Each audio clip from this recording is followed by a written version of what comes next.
iwachwe, twende na mambo mpya. Kwa upande mwingine, mbunge wa Navaholo Emmanuel Wangwe ameunga mkono pendekezo la waziri mwandamizi Musalia Mudavadi la kuandaa kura ya maoni ya kufanyia katiba marekebisho pamoja na uchaguzi mkuu wa mwaka 2027. Wangwe alisisitiza kuwa mpango huo ungefaa katika kushughulikia hali halisi inayowakabili wa Kenya kuhusu masuala muhimu ya utawala na ushirikishwaji. Kulingana na mwanasiasa huyo, kura hiyo ya maoni ingewapa wananchi fursa ya kuamua kuhusu masuala ambayo yamekuwa yakisumbua taifa kwa muda mrefu na kuangazia mapengo ambayo katiba ya mwaka 2010 haifikii. Hata hivyo, mchambuzi wa masuala ya kisiasa Barack Muluka alipuuzilia mbali matamshi ya Mudavadi, akieleza kuwa ni njama ya Rais William Ruto ya kuongeza muda wake madarakani.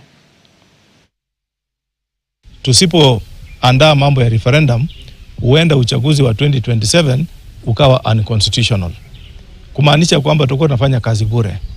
Cha pili, tuangalie mambo ya CDF devolution. CDF kila mahali unaona mradi ni wa CDF.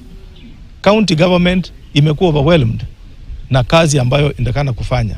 Kwa hivyo tunapotafuta a second tier of devolution pamoja na Ward Development Fund inapoangaziwa, basi tunachambua kwamba ni kweli masuala ya devolution inaendelea kufikia mwananchi pale chini. Tunaitarajia kwanza ikishakuja tusome, kwa sababu hivi mama Juice mmesikia Senator Chergai akiongea mambo ya term isongeshwe from 5 years 7 years.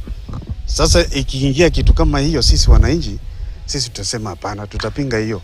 Hizi ni njama za kisiasa.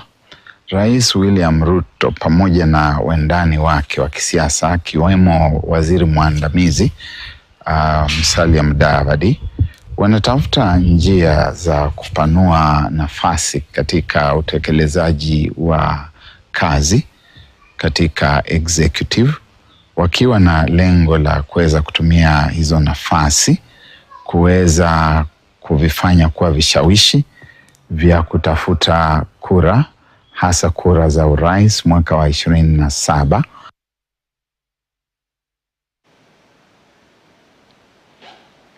Na huku hayo